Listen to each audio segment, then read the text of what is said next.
Boa noite a todos. Eu quero inicialmente saudar o presidente da mesa, professor Rafael Scheres, dizer da minha alegria de conhecê-lo pessoalmente hoje. Trocamos 2 ou 3 e-mails durante o ano de 2016. A CAPES sinaliza pesquisas em redes na sua nova formatação e avaliação dos programas de pós-graduação em Direito no Brasil. E a minha coordenação na Universidade de Santa Cruz do Sul me indicou, a partir de um grupo liderado pelo professor Inco Sarlet, na PUC do Rio Grande do Sul, que o grupo da Sociedade da Informação, do qual eu faço parte, se somasse aos grupos da PUC do Rio Grande do Sul, da UNOESC de Santa Catarina e aqui da Unifor. E nós trocamos, nós todos os professores indicados lá, várias mensagens com ideias. Nós estamos chegando no final de 2016 e não conseguimos concretizar de modo mais claro ainda isso, mas hoje já trocamos uma ideia aqui. Quero saudar o professor Humberto Cunha, também meu amigo, grande líder desse projeto aqui, grande nome dos direitos culturais no Brasil. Eu quero repetir aqui, mais uma vez, que eu conheci o Humberto no primeiro Encontro Internacional de Direitos Culturais, pessoalmente, por intermédio do Rodrigo Vieira, da indicação, que o Rodrigo diz, vai lá, Gonzaga, no encontro. E me dói no meu coração até hoje não ter participado do de 2014, que nós tínhamos visita do MEC, lá na Ubra Gravataí, foi o motivo que o Humberto sabe. Como do CODAIP, Marcos, que agora teremos em novembro, 7 e 8, 7 e 8, e eu tenho alegria, por bondade do Marcos, de ter participado, espero participar, se Deus quiser, agora em novembro, das 10 edições do CODAIP. Fiquei um pouco preocupado ontem, quando tinha noticiado pelo grupo lá, Humberto, que tem um problema de saúde nesse ano. O Humberto tem que ficar firme e forte a liderar esse projeto por mais 50 anos aí, desse belíssimo trabalho nos direitos culturais. Saúdo também o Fábio Sesnick e o professor Marcos Wachowski, meus companheiros de mesa aqui, e que muito me inspiram no dia a dia na análise da sociedade da informação e dos direitos autorais, particularmente o Marcos, que grande nome dos direitos autorais no Brasil. Basta aqui referir, como já citei, que ele lidera há 10 anos o maior congresso de direitos autorais do Brasil, que é o CODAIP, inicialmente em Florianópolis e agora já há 4, 5 anos em Curitiba. Me permito aqui saudar também, inicialmente, alguns amigos aqui presentes, e eu saúdo a todos, porque eu me sinto em casa aqui já, depois desse tempo, na Unifor, aqui em Fortaleza. O Rodrigo Vieira, que já citei, o Mário Pragmácio, o Vitor, o Marcos, e todo esse grupo maravilhoso que consegue auxiliar, e tão bem o professor Humberto. Eu sei que eu estou sendo indelicado aqui não citar tantos outros, mas é um grupo maravilhoso que consegue concretizar a cada ano este evento. Também o Vitor Drummond, meu irmão, tive a honra de ano passado, não, já foi em 2014 isso, era a Copa do Mundo, participado da banca de doutorado dele, lá no Rio de Janeiro, eu e o professor Marcos Wachowski, orientado pelo professor Lene Streck. E vou citar um por um aqui, pelo que representa para mim, nós termos concretizado. Quero saudar o grupo do Rio Grande do Sul, da Ubra Gravataí, que vem conosco aqui hoje, que aceitou desde o início, professor Humberto. O professor Humberto acompanhou isso, o nosso desafio de nós trazermos 17 componentes aqui no nosso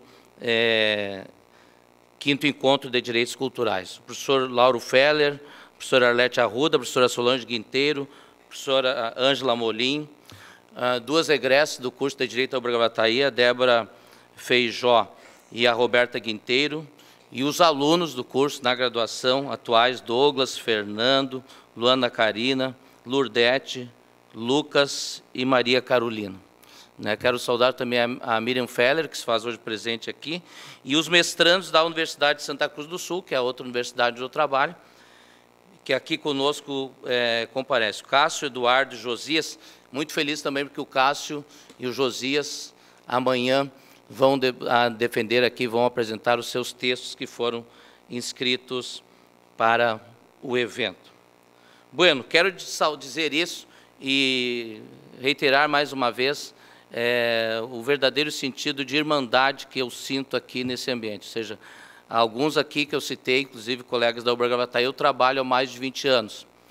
O professor Marcos Warchovsky, que eu conheço há mais de 15 anos, publicamos 2 livros, organizamos em homenagem ao padre Bruno Jorge Rames. Todos são meus mestres, são inspiração e são, muito particularmente, meus amigos. Muito mais que amigos, muitos, quase todos, meus verdadeiros irmãos. Eu quero referir isso aqui. Nós invertemos a ordem aqui, eu vou fazer uma brincadeira aqui para quebrar um pouco, professor Rafael. O professor Fábio falou durante 27 minutos, o professor Marcos Warchovsky falou durante 40 minutos, acrescentou 13, agora eu vou acrescentar mais 13 e vou falar durante 53 minutos. Né? Nós estamos numa ordem de jogos aqui, já foram citados, num tempo de 30 minutos aqui que a organização me deu, né? Eu até tinha anotado aqui, nós fizemos uma brincadeira hoje no nosso grupo de WhatsApp, que nós temos, vários de nós aqui, são 14, né, Humberto? Fiz uma brincadeira, contei uma história verdadeira, aconteceu lá no Rio Grande do Sul, quando o Marcos disse assim, se o Gonzaga deixar um tempinho para mim, porque no programa inicial aqui eu estava no início, e eu combinei com o Marcos que eu ficaria para o fim, depois nós dar uma ordem aqui, vocês vão ver que nós tentamos colocar uma ordem, eu fiquei por fim. Mas eu tinha anotado aqui hoje à tarde, quando eu me isolei durante uma hora lá no QG, uma citação a Canaã, na Galileia, né? No primeiro milagre público de Jesus Cristo, ele usou a metáfora, além da transformação de água em vinho, ele citou a metáfora de que, geralmente, nas festas, se toma primeiro o vinho bom, e depois, quando já se está embriagado, os convivas têm o vinho de pior qualidade. Eu tinha feito essa metáfora aqui. Eu organizei a minha fala, eu tinha trazido para cá uma reflexão sobre o streaming, até conversei ontem com o Marcos lá a respeito de Curitiba, início do mês que vem. É um artigo que vai sair agora na edição de novembro, que é há 25 dias, da revista Direito Público do IDP, em Brasília, que é Qualis B1. Nós conversávamos aqui antes, né, professor Rafael, sobre essa nossa verdadeira aflição, talvez um desassossego. Hoje, um colega, hoje de tarde, me chamou a atenção, usou a expressão desassossego aqui. Eu achei muito interessante. Lá no Rio Grande do Sul tem uma música tradicionalista cujo título é Desassossego.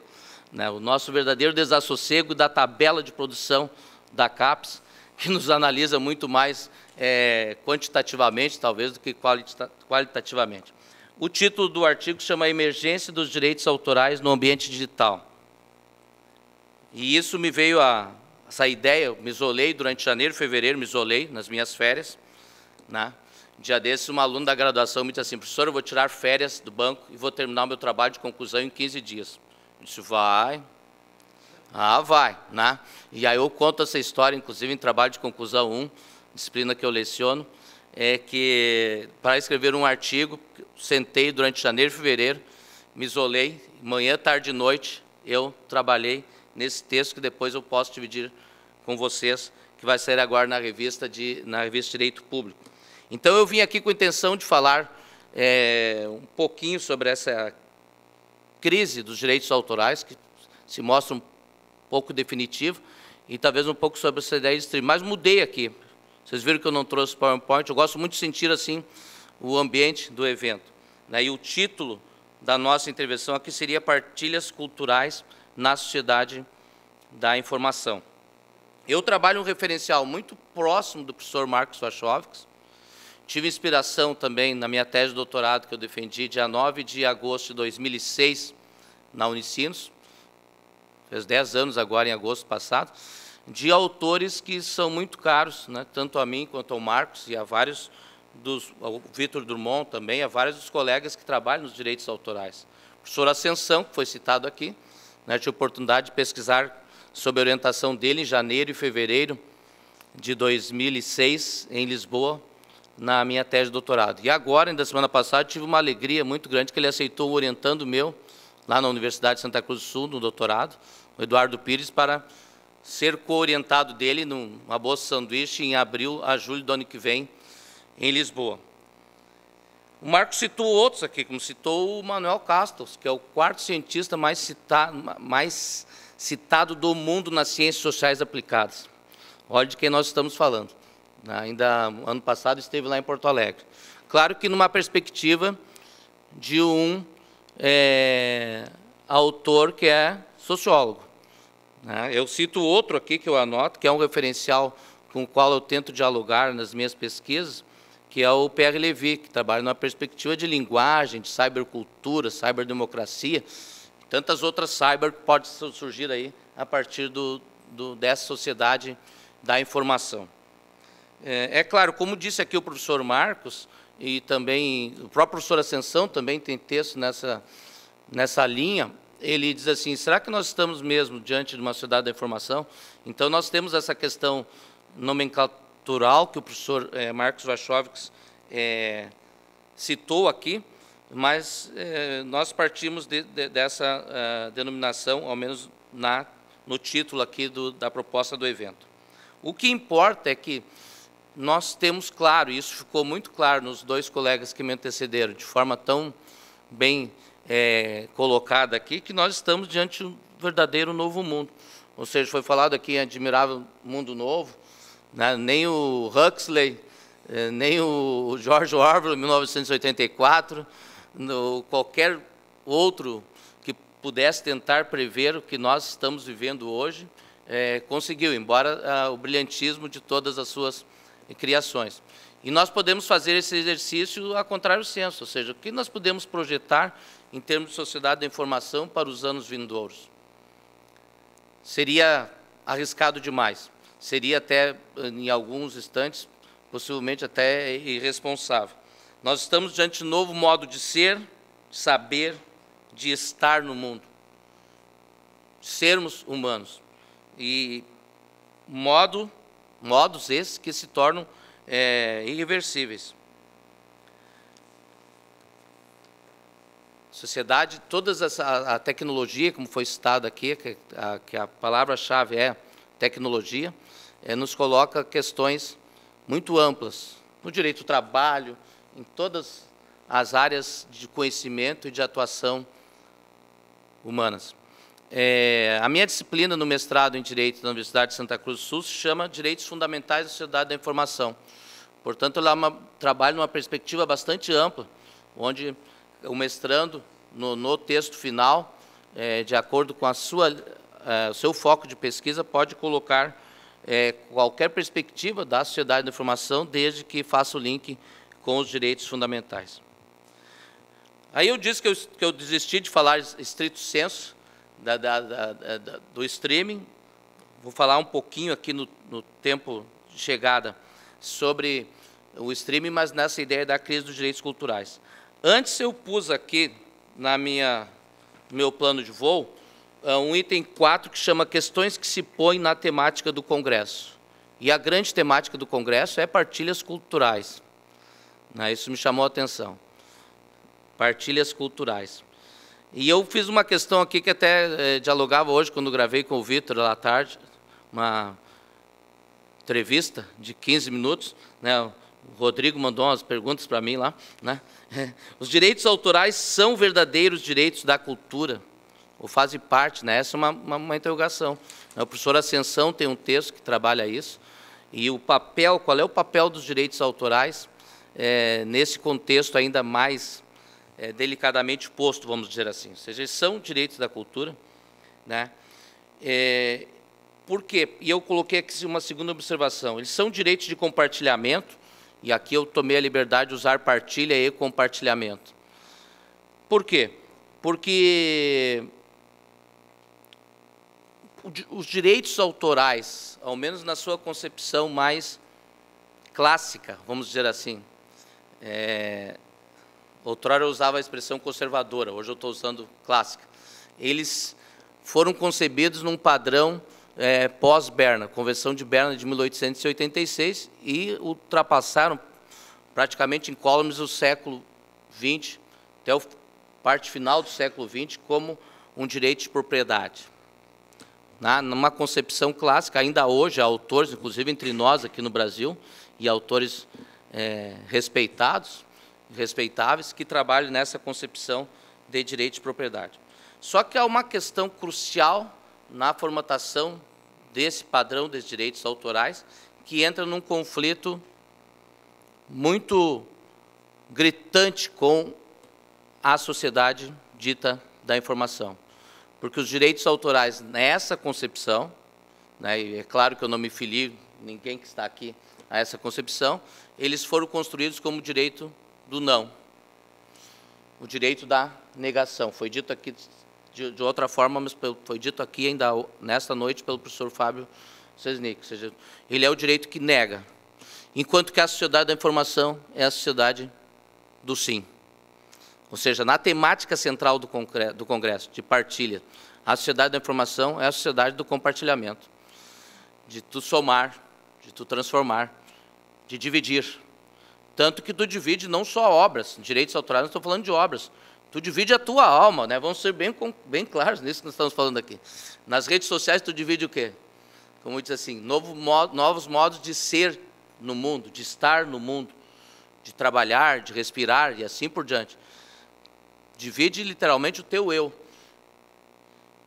Então, particularmente para os direitos autorais, essa crise significou um verdadeiro tsunami nesse padrão mais clássico de direitos autorais. Significou e continua significando. Depois nós vamos chegar lá, porque eu vou chegar agora, diante do tempo que eu tenho previsto, nas três questões que não são secundárias, mas que se puxa a partir da grande questão do Congresso, que são processo, responsabilidades e frutos.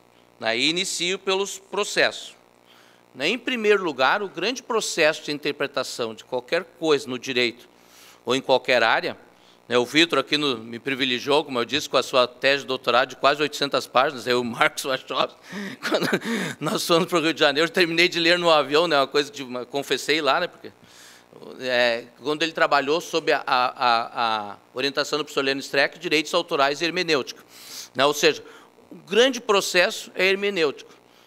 E nós podemos ter várias linhas aqui, uma delas é a partir da hermenêutica constitucional, de interpretar mesmo os direitos autorais, ainda regulados hoje no Brasil, pela legislação infraconstitucional, a Lei nº 9610, de maneira muito, vamos dizer assim, século XX, para sermos bondosos, e essa crítica e essa realidade não é diferente, de resto, de outras realidades, como se vê, por exemplo, no direito civil.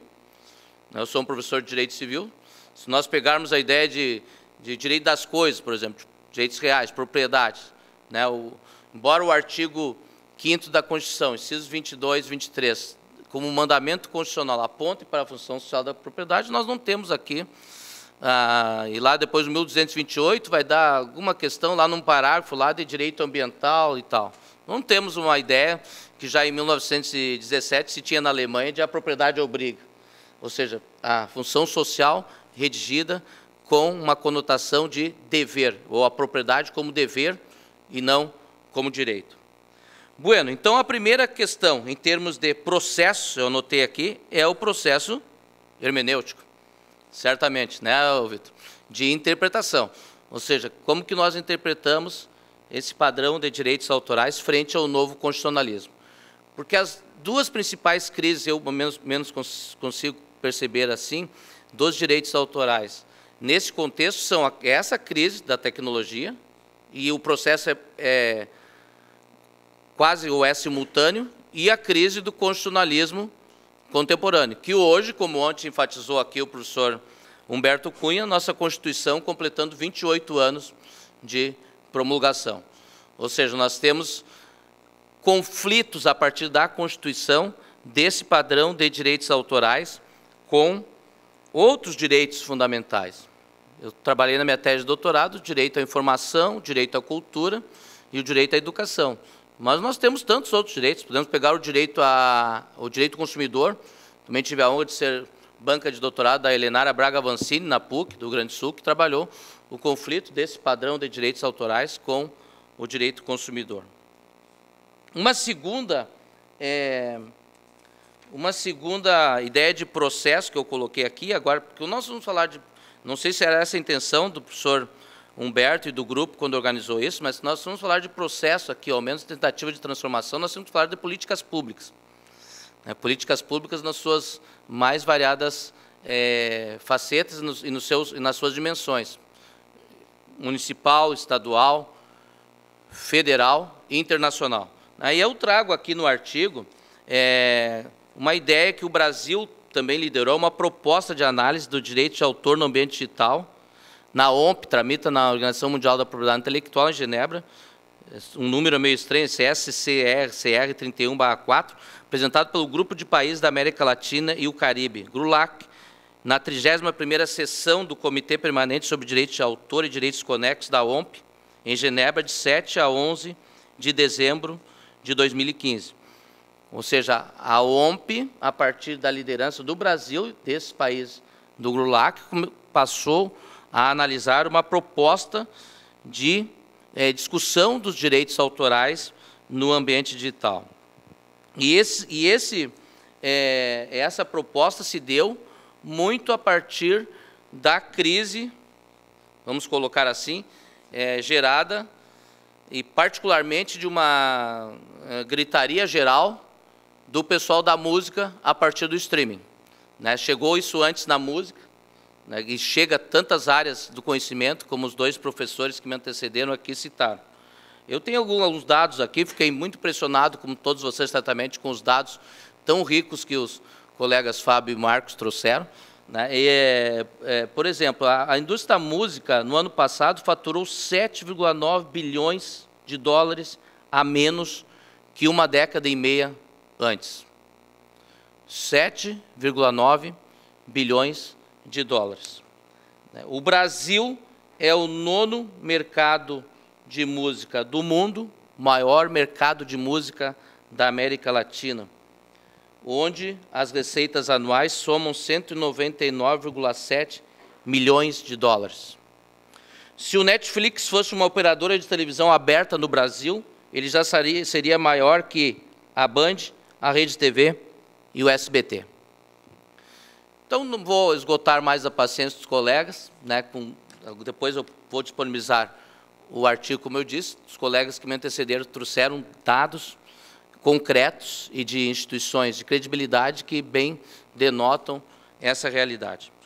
O interessante do streaming, como foi dito aqui pelo professor Fábio Sesnick, é que ele veio, uma das grandes preocupações dos atores de música, vou falando aqui de artistas, intérpretes, executantes, gravadoras e tal, era com a pirataria. Tudo bem, o streaming vem e acaba com a pirataria. Com o streaming nós não temos mais pirataria. Só que agora nós estamos de novo, porque nós estamos falando de interesse de grandes corporações, de grandes interesses privados, econômicos, nós estamos falando de, novamente, de remuneração. Daí, e foi um dos focos dessa provocação que se deu na sede do direito internacional, portanto, da OMP. Eu passo para o segundo aqui, as responsabilidades nas mesmas esferas, eu acredito que isso tudo está interligado nessa proposta aqui. As responsabilidades também são de todos os entes envolvidos, de repensar um modelo, ou os modelos. Eu gosto muito de uma expressão, alguns dias atrás estive falando lá em Santa Maria, no mestrado, lá no Rio Grande do Sul, na UFSM, do professor Loureiro, como é que é o primeiro nome dele, lá do Rio, né, Vitor? Que ele trabalha a sua tese de doutorado assim, da propriedade às propriedades. Porque nós estamos falando, e ele traz uma expressão da função às funções, porque nós estamos falando de funções. Essa é outra questão. Lá no Rio Grande do Sul, há uns 15 anos atrás, teve um juiz de direito que indeferiu uma reintegração de posse, uma fazenda Pontão, lá em Passo Fundo, lembra? E ele indeferiu com base na interpretação de 932 do antigo CPC, professora Solange, agora não sei qual é no novo, ele analisou, além dos 4 requisitos ali de reintegração de posse, que a propriedade, no caso, não cumpria a sua função social. E num debate na televisão lá do Rio Grande do Sul, eu sempre digo assim, bem feito para mim, Vitor, quem te mandou chegar em casa assistiu um comunicador nosso, agora é senador pelo PDT, se chama Lazer Martins, num debate alguém disse assim, quem mandou chegar em casa cansado, 10h30 da noite, assistir um programa, né, já foram citados aqui programas hoje pela tarde da Atena e tal, não é o caso aqui, mas ele disse assim, agora alguém vai ocupar a minha casa na praia, lá no Rio Grande do Sul, litoral, ficar 100 km, 150 km, e dizer que a minha casa de praia não atende sua função social. Ora, nós estávamos falando de função social de propriedade rural, portanto, nós estamos falando de alimentação. Então, por isso que nós falamos de funções e não de função. E se tem algum lugar onde as funções aparecem de modo muito claro, e deu para ver aqui, é nos direitos intelectuais. Ou seja, nós estamos falando de multiplicidade de funções, de dezenas e dezenas, centenas, quem sabe, de funções. Não há uma função social, há várias funções nos direitos intelectuais. Infinitas funções, talvez. Nessa perspectiva que se desacortina aí da sociedade da informação, serão funções, funções e funções. Isso o pessoal não conseguiu ver muitas vezes lá no início na discussão do Uber, né, professor Marcos? Não foi citado aqui, ou seja, lá no Rio Grande do Sul, como aqui, possivelmente, vários locais do Brasil, foram agredidos, né, por motoristas de táxi e tal. Ou seja, será que nós não conseguimos ver o nosso tempo? Será que nós não conseguimos visualizar? E, curiosamente, foi citada a Revolução Industrial aqui pelo professor Marcos Warchowiecki hoje. Na Revolução Industrial também aconteceu a mesma coisa. Muitas vezes, especialmente os operários atônitos, ingressavam nas fábricas para destruir as máquinas, preocupados com uma possível perda de rentabilidade ou de salário e tal. Então, as responsabilidades são de todos nós. Eu coloquei aqui todos os pensadores dos direitos autorais na perspectiva hermenêutica e de todos os atores envolvidos, seja os públicos, né, na perspectiva internacional, aqui entre nós, federal, né, principalmente federal, porque direitos autorais, né, são de competência federal, mas é de todos nós, de todos envolvidos com os direitos culturais, direitos autorais, artistas, gravadoras e tal. O engraçado é que nós falávamos, quando eu comecei a pesquisar direitos autorais, em 1989, com o padre Bruno Jorge Rames, lá na Unicinos, nós falávamos de editoras, falávamos de gravadoras, né, se falava de cópia, falava muito de plágio naquela época, agora está voltando um pouco esse negócio aqui, né, Marcos? Hoje, quem é que fala dessa questão toda das gravadoras? As grandes gravadoras do mundo eram 6, sobraram 3. Quem fala de editoras? Nós conversamos aqui antes, né? O papel das editoras se transformou também, e aqui também não sejamos ingênuos, os colegas que me antecederam demonstraram bem claramente isso, do papel que os interesses econômicos e o capital, o liberalismo tão antigo, certamente ele vai criar suas próprias soluções para os problemas que enfrenta, nesse particular aqui. Tanto que as gravadoras passaram a dizer assim, não, nós vamos trabalhar com o streaming. Se o streaming é a nova novidade, nós vamos perder mercado de música com esta realidade. E os frutos, para finalizar, e finalizo em 3 minutos, presidente, para cumprir meu prazo aqui. Os frutos, eu até coloquei aqui outra metáfora, né?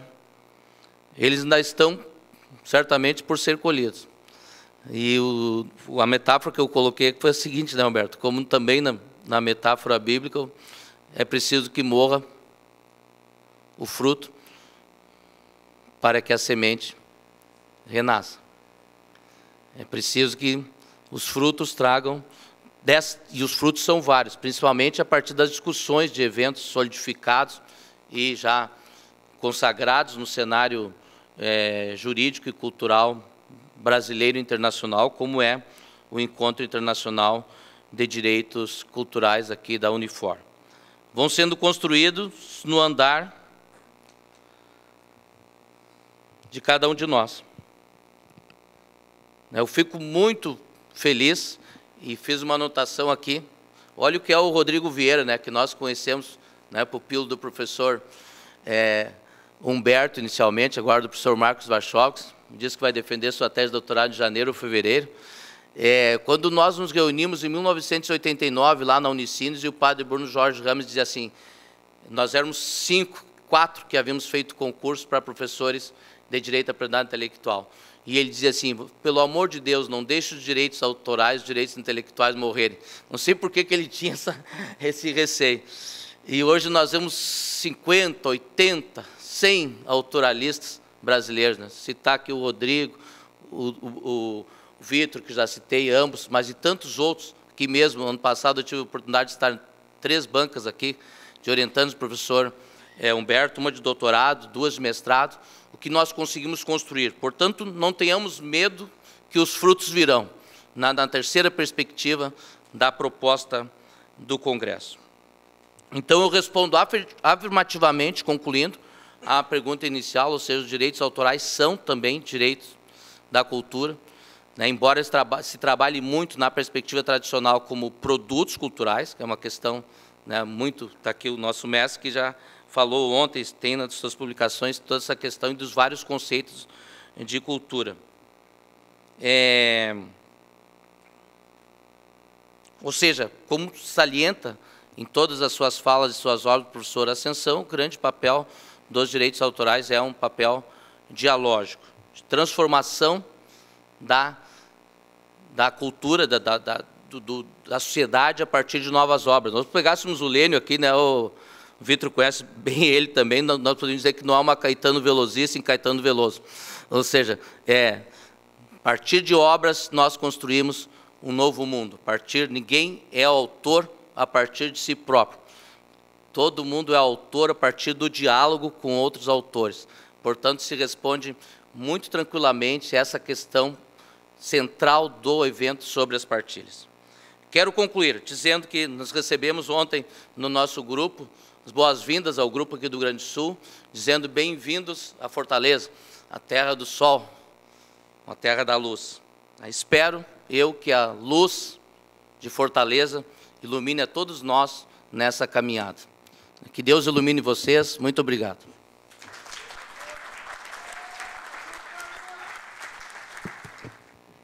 Senhores, fomos brindados com pensamentos, com partilhas culturais, né, para aproveitar o tema dessa mesa, de 3 dos maiores doutrinadores, pensadores das questões envolvendo partilhas culturais, direitos autorais, nessa realidade nova que é a sociedade da informação. E, curiosamente, nós somos a geração que assiste à eclosão dessa revolução da tecnologia da informação. Nós vivenciamos ela na sua gênese, na sua erupção, que surge notadamente a partir do início da década de 90, com a abertura da internet para a sociedade civil. E somos partícipes da construção dessa sociedade da informação, que, como disse o professor Marcos, está em construção e que nós não sabemos aonde vai parar. Cada vez mais vivemos divididos entre uma existência no mundo físico e uma existência no mundo virtual, num ciberespaço. E a tecnologia vai nos levar aonde? Não sabemos. O que percebemos é que cada vez mais essa tecnologia nos permite adaptar as nossas capacidades sensoriais desse mundo virtual. E aqui a gente pode talvez profetizar um dia com as vantagens e desvantagens que isso possa apresentar de uma existência no mundo físico corpórea, onde vivemos nos alimentando no mundo físico, mais uma existência psíquica ou mental no mundo virtual, com a eclosão, a erupção das fronteiras do tempo e do espaço. O futuro é imprevisível. Queria acrescentar, talvez se é que possa acrescentar alguma coisa, com uma pequena história de cunho pessoal, que o professor Adolfo até fez menção, porque conversamos anteriormente. Meu pai, alguns anos atrás, né, tinha uma editora aqui local, de livros locais, atendia ao mercado editorial local, e há uns 15, 20 anos atrás, ele chegou para mim curioso para me perguntar o que era um livro eletrônico, o que era um e-book. E eu tinha um Kindle na época, né? Era uma requisição recente, fui mostrar a ele o que era um livro eletrônico, né? E ele olhou curioso aquele fenômeno, e ele me perguntando: e como é que vira a página, e como é que aumenta a letra, e que cor fica, tal, e se dava para marcar. E depois perguntou como é que pagava, e eu disse a ele que era one click, né? E perguntou quanto tempo levava para o livro chegar no aparelho da pessoa, e eu digo, não levava nem um dia, levava alguns segundos. Na época ainda levava alguns segundos, hoje não leva nem isso, né? E ele, depois de analisar, ele decretou com muita autoridade que aquela invenção era fadada ao fracasso, porque não tinha como a pessoa ler naquele objeto que não tinha textura, que não tinha cheiro, segundo ele, né, como o livro teria. E passou alguns anos depois, ele veio me perguntar o que é que fazia a Amazon. E eu tentei explicar a ele que a Amazon tinha um aplicativo que comprava. E ele disse, mas ela não tem parque gráfico. Eu digo, não, ela não tem parque gráfico. Ele disse, mas ela também não tem estoque. Eu digo, não, pelo que você está dizendo, ela não tem estoque. Ele disse, mas eu li que ela funciona numa sala, isso há algum tempo atrás. E aí, depois dele perguntar tudo aquilo, ele disse a Tony, como é que uma empresa que não tem parque gráfico, que não tem estoque, que não tem livro, que não tem um imóvel onde funciona, pode valer tantos milhões, hoje já bilhões? E ele não conseguia compreender aquilo. Acho que ainda hoje ele não consegue compreender.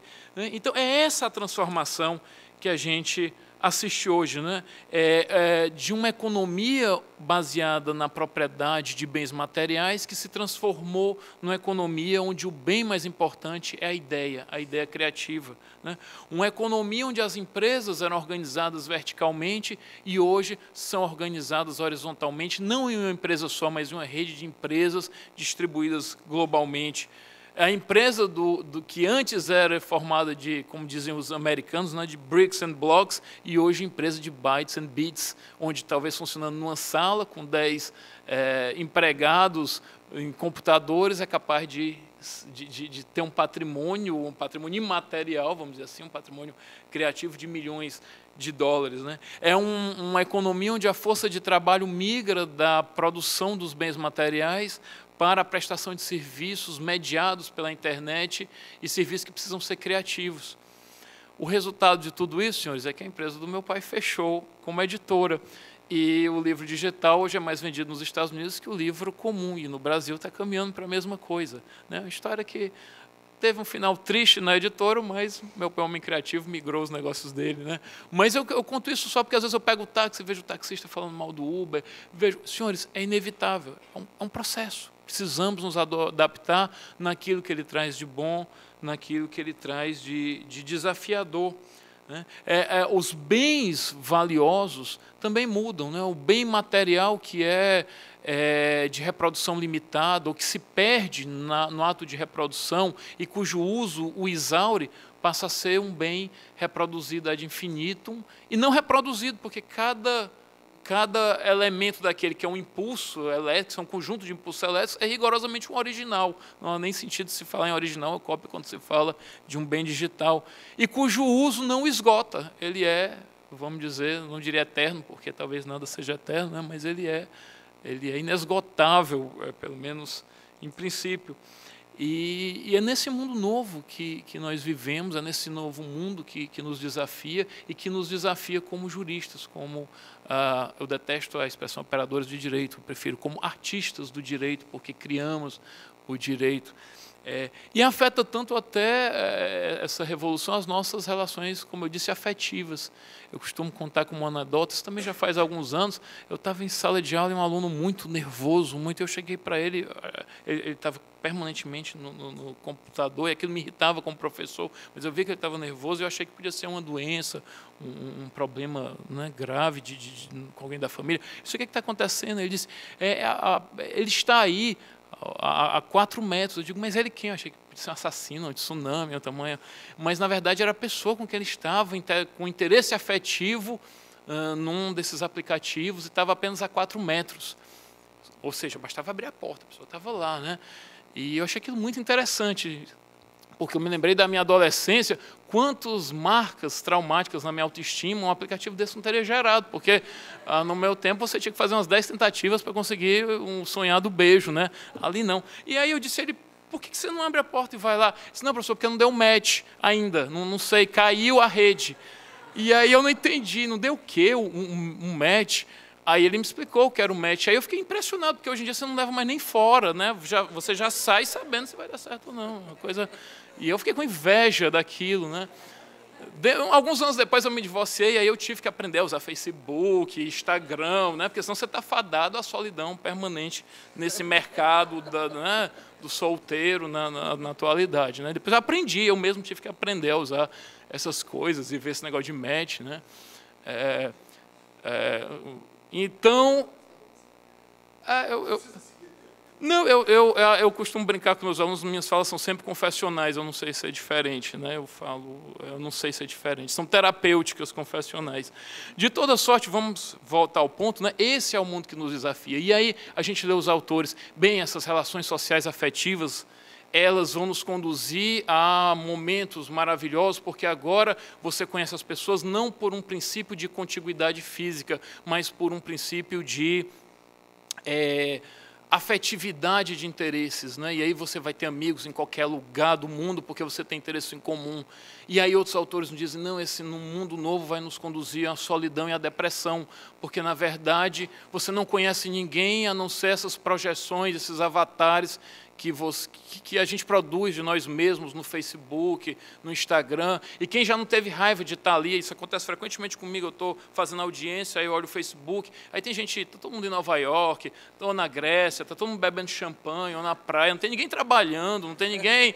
Isso mesmo segunda-feira de manhã, isso me causa raiva, né? Eu, às vezes estou em audiência, e às vezes eu ligo para a pessoa, mas tu está ontem aqui, o que tu está fazendo em Nova York e tal? Eu disse, não, estou em Nova York não, fiz um check-in porque eu achei charmoso. Eu digo, poxa, e o cara era careca, e aparece cabeludo, e né, era barrigudo e aparece magro. Então, quer dizer, será que a gente está se aproximando mesmo do outro ou está só né, criando artifícios que nos afastam realmente de nós mesmos e do outro com as nossas deficiências, as nossas fraquezas, as nossas tristezas, as nossas carecas e barrigas, e que nos fazem, no final das contas, ser humanos e gostarmos do outro como ser humano, porque ele apresenta diferenças e características e peculiaridades, idiosincrasias, como nós mesmos, né? Simulacro de partida. Então, onde esse mundo está nos levando? Não sabemos, vamos torcer para o melhor possível, longe das utopias e distopias, mas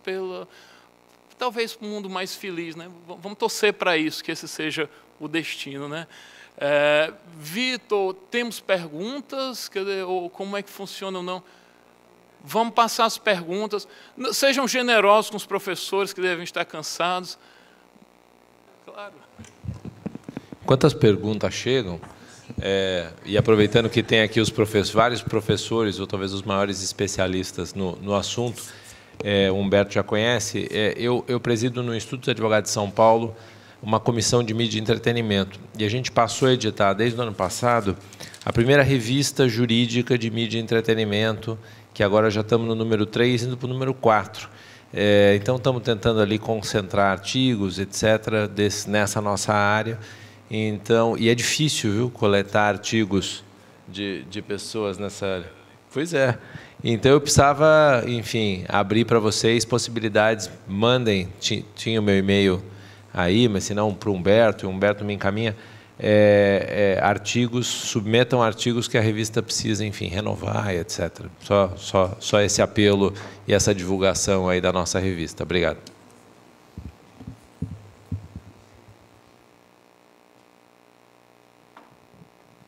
Oi.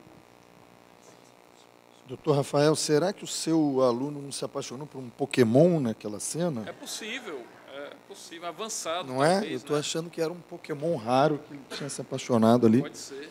Eu estou morrendo de inveja dessa mesa, obviamente, porque às vezes tem uns Pokémons que parecem avançados e são... Deve ser perigosíssimo para isso. Coisas terríveis, de todo tipo. Mas realmente eu tenho que admitir a minha inveja de não estar participando dessa mesa com 3 amigos que eu tenho o maior respeito e são craques mesmo. É uma seleção essa mesa, no direito autoral. E, de fato, essas reflexões sobre redes sociais e Facebook, etc., realmente nos colocam nas condições de revisão das posições que a gente ocupa no mundo, né? Se tivesse uma rede social que fosse proibido não ser sincero, né? Se fosse obrigatório ser sincero, acho que tinha 3 ou 4, né? Realmente não ia ter ninguém numa audiência às 8h05, você olhando o seu... Uma segunda, 8h05 da manhã, que juiz trabalhista adora audiência de manhã, igual médico, né? Eles adoram isso, é uma loucura. Primeira, 8h05, segunda, 8h10, né?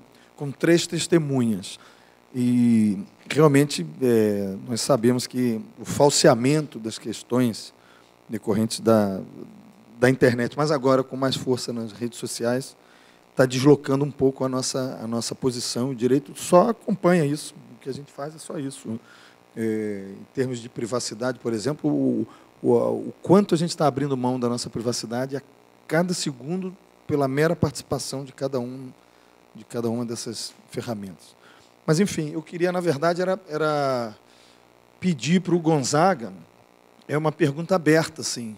Eu estou muito curioso para saber o que você vai falar sobre o streaming, e eu estou escrevendo um texto sobre o streaming agora e estou aborrecidíssimo, porque eu estou achando muito chato. E eu queria que você falasse um pouquinho da sua perspectiva sobre esse tema, mesmo que só alguma luz, assim, para ver se você me dá algum estímulo para escrever, que eu estou achando chato demais. Primeiramente, fora Temer, depois agradecer o evento e pela excelência da mesa e a mesa pela qualidade da palestra. E, assim, tem um filme chamado Idiocracia, né, que é um filme que se passa no futuro, que mostra uma sociedade onde apenas as pessoas idiotas conseguem se reproduzir e as inteligentes, devido a todos os seus problemas psicológicos, análises, etc. e tal, emocionais, não conseguem mais se reproduzir e elas se extinguem. Certo? Então, esse filme, até que ponto nós já estamos no começo do filme, né, de os idiotas se reproduzirem, os inteligentes não mais, mas para mim ele é interessante porque, assim, ele traz essa questão da tecnologia, até que ponto ela nos torna mais ignorantes, ao invés de nos tornar mais inteligentes. E na questão da rede social, por exemplo, eu sou, além de advogado, produtor e agitador cultural. No começo do Facebook, há 4 anos atrás, nós usávamos o Facebook como uma ferramenta para divulgar os eventos, divulgar os trabalhos dos artistas, músicos, dançarinos, teatrólogos, enfim. E dos 4 anos para cá, o que antes era uma coisa bem acessível, o Facebook começou a criar restrições. Agora eu não posso mais convidar quem eu quiser para o meu evento, agora se eu publico alguma coisa e não pago, não aparece de todo mundo, né? Então me parece que essas redes como o Facebook e o YouTube, elas são uma espécie de um traficante, que ela dá a substância, vicia você e depois começa a cobrar, certo? Então o meu primeiro ponto seria, então, partindo também dessa questão de serem uma espécie de empresas que trabalham com algo público, como o YouTube se declarou uma empresa pública, né? Então, como seria essa questão de algo que se diz público, que cria o acesso às pessoas, se torna um direito essencial à internet, e logo na sequência a empresa começa a cobrar. Então, e não só cobrar, como usar seus dados para vender para outras empresas. O que eu sei que na Alemanha tem sido combatido. Aqui no Brasil, eu não sei muito como é que está. Então, a minha primeira pergunta é: como está essa defesa das informações pessoais, certo? E qual o mecanismo de defesa desses direitos que nós temos, assim, dessas informações, certo? E também gostaria de saber, as perguntas são para a mesa, certo? Gostaria também de saber, por exemplo, também essa questão do copyleft, que seria o contrário do copyright, né? Como é que está essa situação do copyleft, como é que estão essas informações na rede e a questão do plágio. Porque como advogado, eu acabei de pegar um primeiro caso de plágio também. Então, eu achei interessante, porque como é dizer o que é plágio, como dizer o que está na internet. Não, peraí, achei na internet é livre. Né? Essa é uma justificativa. Então, vocês puderem falar um pouquinho sobre essas questões e também um pouco sobre a função social da internet, né? Porque, como o professor falou, minha tese de conclusão de curso foi função social da propriedade rural, onde eu comparei uma propriedade rural no interior de São Paulo, um sítio que produz frutas, com uma propriedade na Bahia que planta eucalipto, certo? Então, faço uma analogia com a internet, certo? Como é que funciona isso? Qual é a função social da internet nesse cenário atual de evitar uma idiocracia e defender nossos direitos virtuais, entre aspas? gostaria também de agradecer enormemente as excelentes palestras dos amigos e dizer algumas coisas a respeito da composição da mesa, que ela reflete muito bem um partilhamento que a gente vem tendo há um ano, mais ou menos. Nós temos um grupo formado na internet, no qual nós estamos desenvolvendo uma experiência. Vou dizer aqui o nome das pessoas, aí vocês vão compreender bem a composição das mesas, das coordenações de simpósio temático, que várias dessas pessoas estão aqui e a gente fica partilhando o tempo todo. Frederico Barbosa, do IPEA, o Fábio Sesnick, o Gonzaga, a Inês Virgínia, a Eliane Rodrigues, o Marcos Wachowski, o Mário Pragmácio, a Marisa Damas, o Oriá Fernandes e o Rodrigo Vieira. E nós temos uma espécie de diálogos platônicos, né? A República, o político, não sei o quê, e a gente resolveu imitar as boas coisas. E nós resolvemos fazer um livro em rede com esses diálogos. E a gente lança uma pergunta, alguém fica na berlinda, segundo o tema que tem maior afinidade no momento, e os outros ficam lançando perguntas e discordâncias, né? E o que rendeu algo maravilhoso e que a ideia era publicar agora, só que alguns diálogos ainda estão incompletos, as pessoas ainda estão pensando, o que um joga, o outro ainda fica matutando, e eu não achei que estava o fruto amadurecido para lançar agora. Mas eu tive uma experiência muito interessante, não nessa turma, mas na turma anterior. Eu li o primeiro dos diálogos no curso de mestrado e doutorado com eles, né? E eles disseram assim: professor, isso foi muito interessante, porque os seus colegas fizeram perguntas que nós talvez só tivéssemos condições de fazer daqui a uns 2 ou 3 anos. Ou seja, essa condensação de conhecimento ficou muito, eu vou repetir a palavra aqui, partilhada naquele instante. Então, não é à toa, não é aleatoriamente que essas pessoas estão convidadas aqui, que vão ser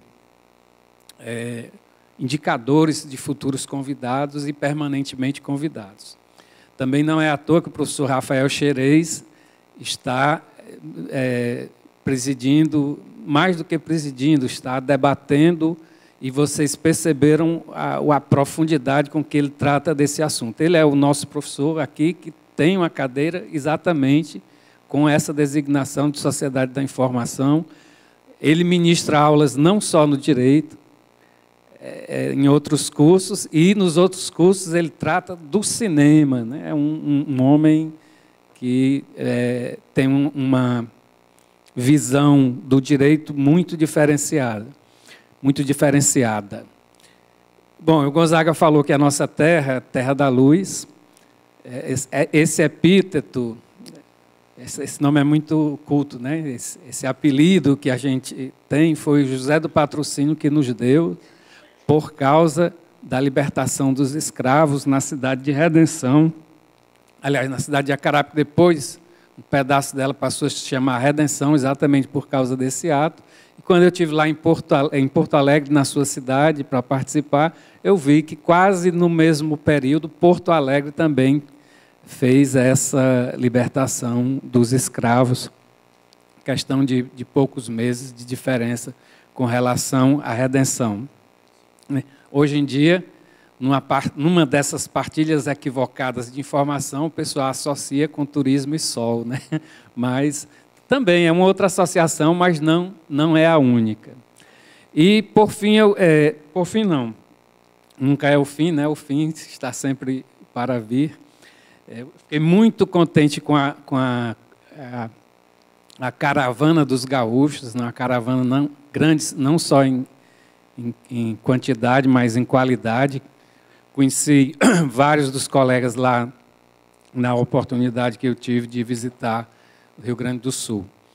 E, aliás, o Rio Grande do Sul é um estado muito admirado, que a gente entende como co-irmão, e tem algumas coisas entre Ceará e Rio Grande do Sul que aparentam um Grenal, né, um Fla-Flu, ou um Ceará e Fortaleza. O charque, ou como é que a charque é lá, né? Carne seca aqui, essas coisas. E eu gostaria... Vaneirão e forró, né? Aliás, nós temos um grande cantor, né? Churrasco, bom chimarrão. O professor Gonzaga nos brinda, às vezes, com uma música. E eu gostaria de fazer uma pergunta, não vou direcionar a alguém especificamente, responde quem quiser, que é exatamente a respeito... talvez seja para o Gonzaga, porque ele fez a conclusão que os direitos autorais são direitos culturais. Eu também penso assim, só que o meu pensar é mais pobre, porque é baseado na ideia do positivismo mesmo, do direito positivado, na Declaração de 1948. Entre os direitos culturais estão lá, né, os direitos autorais. Então, se eles são direitos culturais, de quem efetivamente é a competência para legislar? Porque eu acho que no artigo 22 da Constituição não existe isso. E por que é que essa dúvida surge?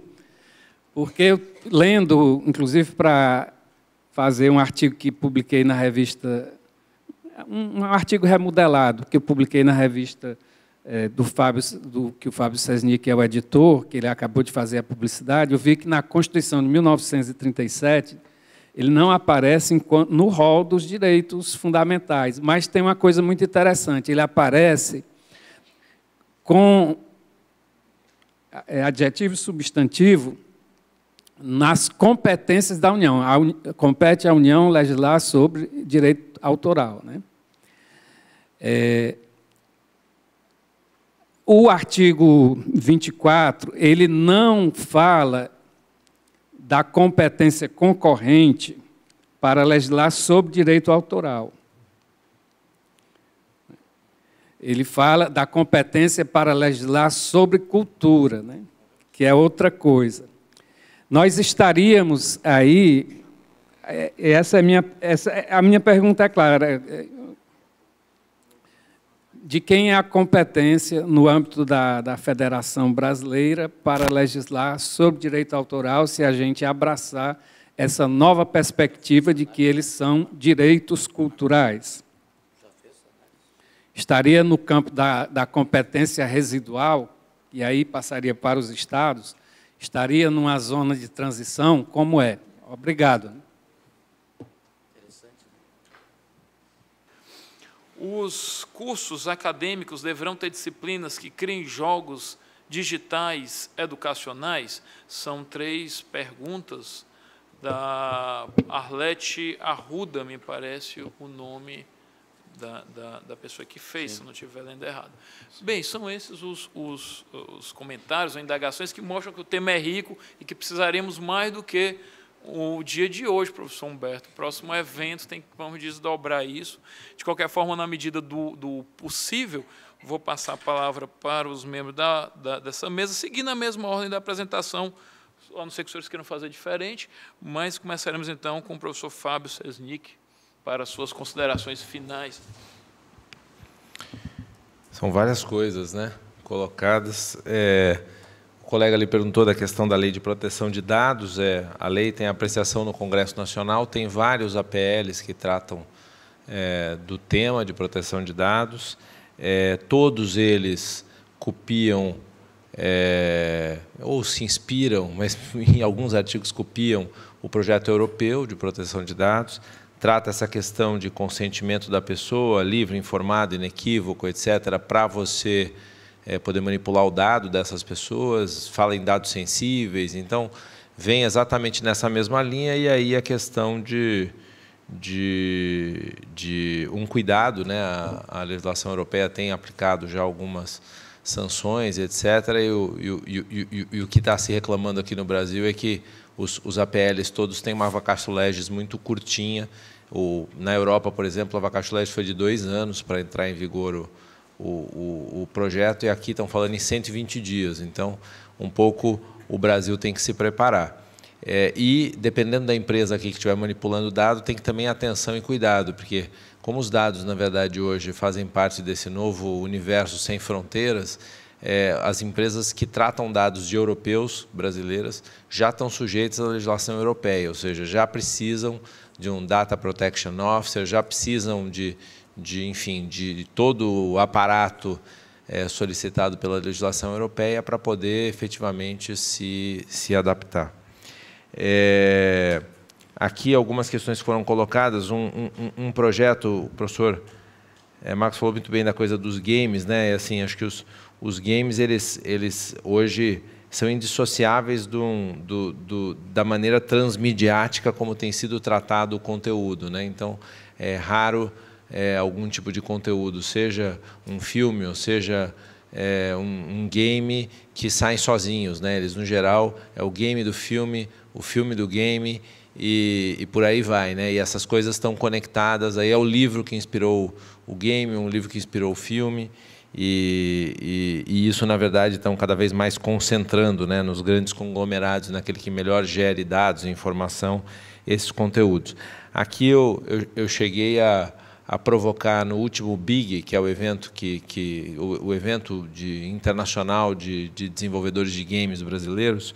Eu cheguei a provocá-los de que os games deveriam lançar o artigo 3º-B, né? A gente tem na lei do audiovisual o artigo 3º e o 3º-A, que trabalham com a remessa de royalties. Quer dizer, todo o dinheiro que é arrecadado, por exemplo, com filmes no Brasil e remetido em royalties para o exterior, se incide sobre isso o imposto de renda, e as empresas estrangeiras que pagaram esse imposto contra a remessa de royalties podem, no caso dos filmes e de séries de televisão, fazer investimentos em projetos audiovisuais brasileiros. Eu imaginei que, para desenvolver o mercado de games, se a gente conseguisse um 3º-B, ou seja, todo o dinheiro enviado para royalties do PlayStation e dos grandes plataformas globais, geram imposto de renda, isso já geram, mas um pedaço desse imposto pudesse ser investido nos desenvolvedores, que, no geral, são empresas muito talentosas, né? O Marcos trouxe dados interessantes, mas vocês veem, é um mercado pequeno ainda, a gente está falando em 200 empresas no país, muitas delas pequenas, mas que poderiam ter uma aceleração do seu processo de desenvolvimento se contassem, na verdade, com algum tipo de fomento. Em relação a essa questão do mencionada do Cacique, do Google Maps, etc., eu não conheço bem as bases do contrato, mas o Google, de fato, faz modelos, na verdade, de monetização da plataforma. No fundo, acho que a grande questão que envolve essas plataformas é essa, né? Quer dizer, como eles monetizam absolutamente tudo, aqui, quando na verdade eles estão monetizando em cima de criações de terceiro, eles deveriam, na verdade, sempre entender pela justa remuneração desses direitos. Afinal, eles concentram 2/3 do faturamento global de mídia quer dizer, caso contrário, a gente não vai financiar criadores, né? O criador não vai conseguir seguir mantendo a sua atividade criativa. Então, eram essas minhas considerações das perguntas que foram feitas. Muito obrigado. Bom, eu gostaria de também fazer as palavras finais com relação a esta nova economia. Quando fala da economia da cultura, economia da confraternização, da fraternidade, na realidade, nós estamos falando de uma nova economia, que é a economia criativa. Chame ainda com uma maneira... Esse termo surge na Austrália. Nós ainda não temos ainda essa nova economia definida enquanto conceito, como eu falei, né? De sociedade informacional. O que nós estamos falando? Nós estamos falando em que nós temos novos produtos culturais, digitais, que circulam nesta nova economia, que agregam valores que não existiam antes. E nós não estamos falando de uma prefeitura que tem um call center. Nós estamos falando na produção de clusters, e aí a questão, quando fala cluster, nós estamos falando da terminologia australiana, nós podemos falar em setores criativos que devem ser potencializados, e que essas novas tecnologias vão em muito contribuir. Mas não essas novas tecnologias que são manipuláveis dentro de redes sociais, como citou as empresas de redes sociais. O que nós temos que pensar é que nessas redes sociais, Facebook e outros, ou Google e outros que fazem circular informação, não são empresas públicas, mas são espaços públicos de democracia, de exercício da democracia, de expressão de ideias, de criação de bens intelectuais. É nesse espaço é que eles devem ser regulamentados. E aí o Marco Civil da Internet ganha um papel fundamental.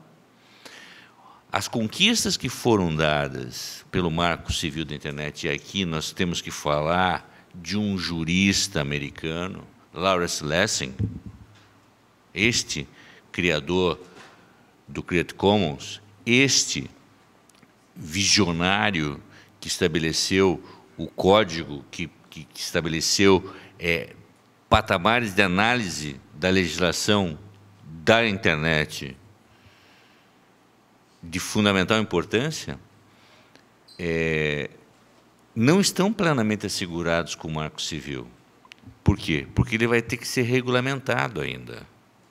Os primados estão, mas ainda se abriu margens para que haja um controle, para que haja restrições da neutralidade. O que é neutralidade da rede? As pessoas confundem muito isso. Por quê?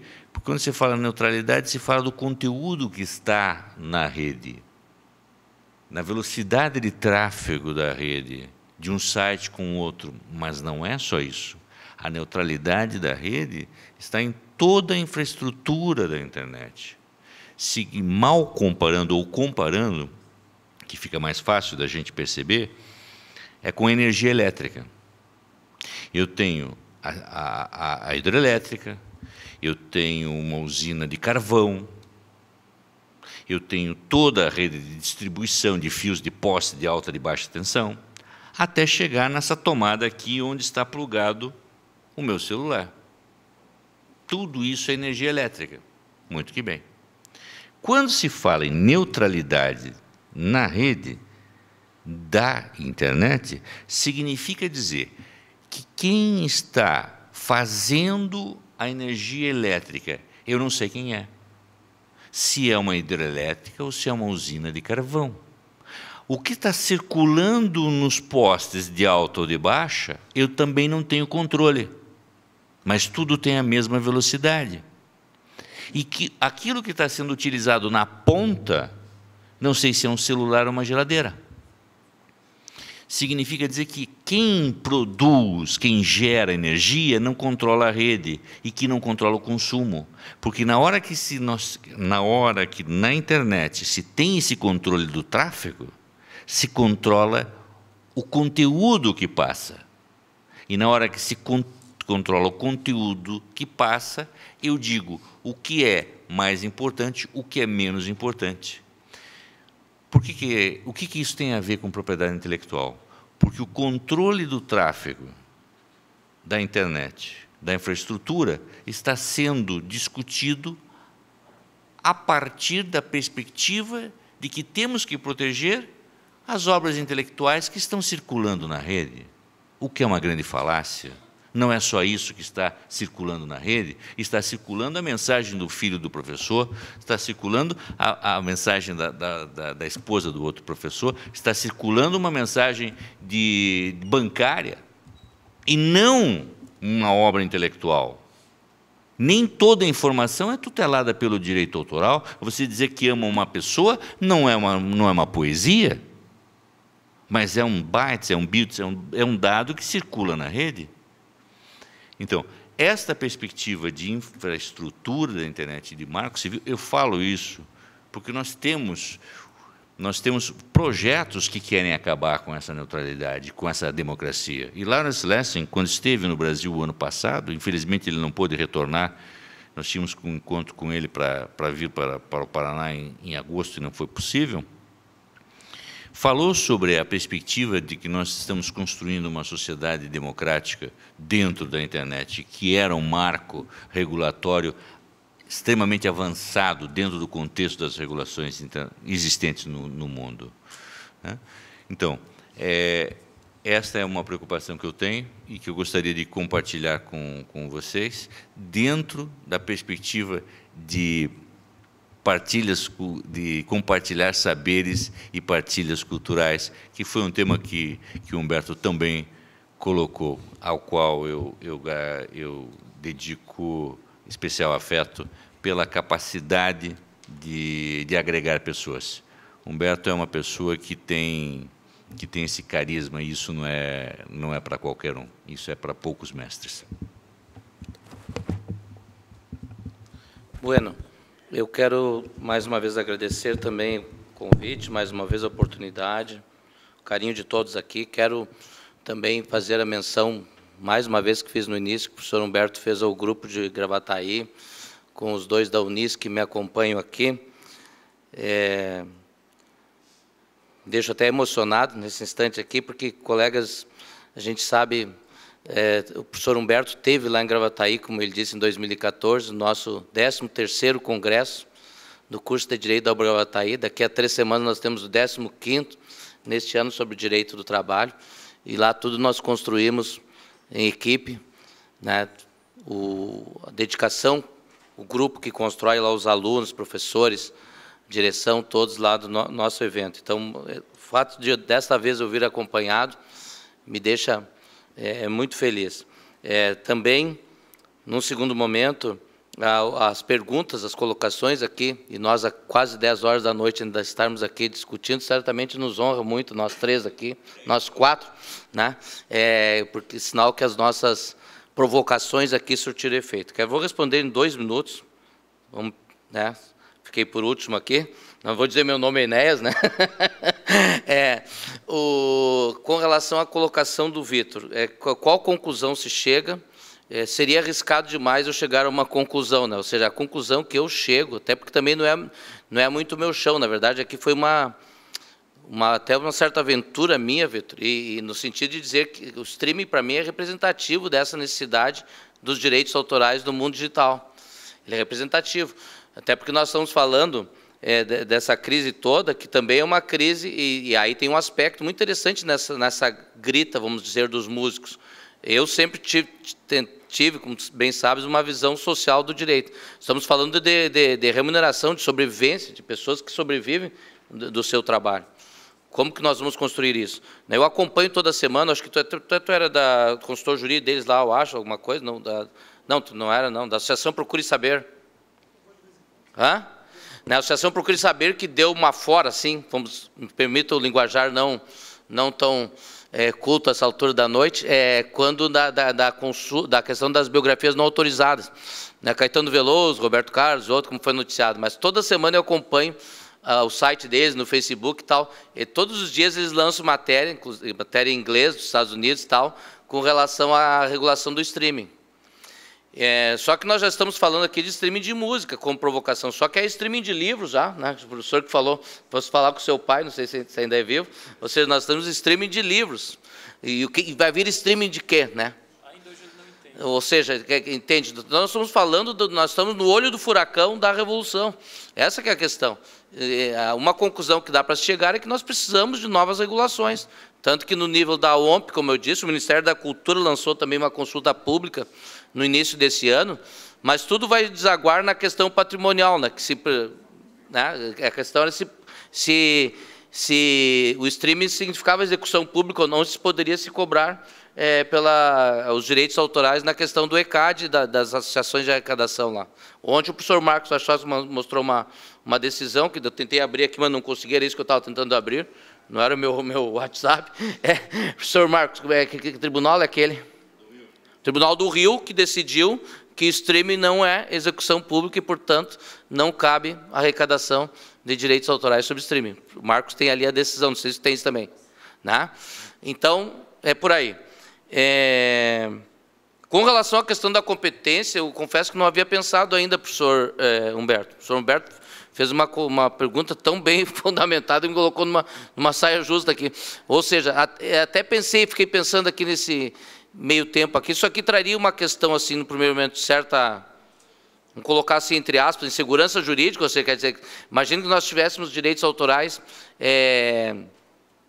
regulados de forma, como colocaste, residual. Mas, num segundo momento, porque eu acho que a insegurança é o que nós estamos vivendo, ou seja, essa revolução, né, se nós pegarmos a partir do Código do Direito Civil, como eu disse, ou seja, na construção oitocentista do Código Civil, nós tínhamos a segurança. Hoje, tudo que nós temos é insegurança. E eu uso uma metáfora, né, hermeneuticamente falando, né, Vitor? Ou seja, quando tu sai, eu digo para meus alunos assim, quando tu sai de noite na rua, tu está em segurança, tu está cômodo. Quando tu está com segurança, tu está em segurança. Se tu está em segurança, tu está em segurança. Na inversão, tu vai buscar a segurança. Ou seja, nós estamos na era das incertezas, na era da insegurança. Talvez isso até pudesse ser positivo, no sentido oposto, tu poder ter e construir, mas, de novo, a partir de políticas públicas, direitos autorais, tal. Só que eu não consegui vislumbrar isso muito claramente ainda. Eu confesso que não tinha pensado, até já anotei aqui para, quem sabe seja o caso, de fazermos uma pesquisa em coautoria, em conjunto, e escrever alguma coisa sobre isso. Muito interessante mesmo, a proposta de reflexão do professor Humberto. 30 segundos, concluindo, senhor presidente. O professor Fábio fez uma propaganda, vou fazer uma também. A revista do Direito, Unisc, foi agora classificada como Qualis A2. Até quero agradecer que o professor Humberto é avaliador, o professor Vitor avaliador, né, eu faço parte do comitê editorial, e está aceitando artigos dos colegas todos, né, já fechou a edição última 2016, estamos preparando já a primeira de 2017. Só aceita artigos de doutores, né, é um dos requisitos, tantos que nós trabalhamos durante 3 anos para elevar a revista Qualis A2. Muito obrigado. Não tenho muito a acrescentar quanto às questões jurídicas, depois das colocações dos eminentes membros dessa mesa. Vou ficar só com uma questão, né? Por que no mundo virtual precisa desaparecer a visão da comunhão e da fraternidade? Quem diz que precisa desaparecer? Pierre Levy diz, a internet não é boa nem é ruim. A gente é que decide o que quer fazer com ela. Virtualizar significa o quê? Desprender a mensagem do emissor, fazer com que ela saia do aqui e agora e ela viaje para todos os lugares e durante todos os tempos. E aí a pergunta é, o que você quer desprender do seu espírito, né? O que você tem a lançar ao mundo?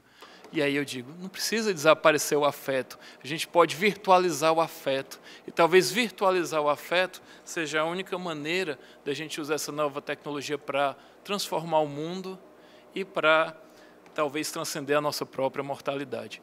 Resta, portanto, agradecer aos membros dessa mesa pela essa grande contribuição, saímos todos mais enriquecidos. Agradecer ao professor Humberto mais uma vez pelo esse convite, quero dizer que sempre estarei disponível porque me divirto, gosto de estar aqui nesse encontro, e agradecer a presença dos senhores todos aqui. Professor Humberto, algum recado para amanhã, alguma questão? Então, declaro encerrada a mesa e passo a palavra para...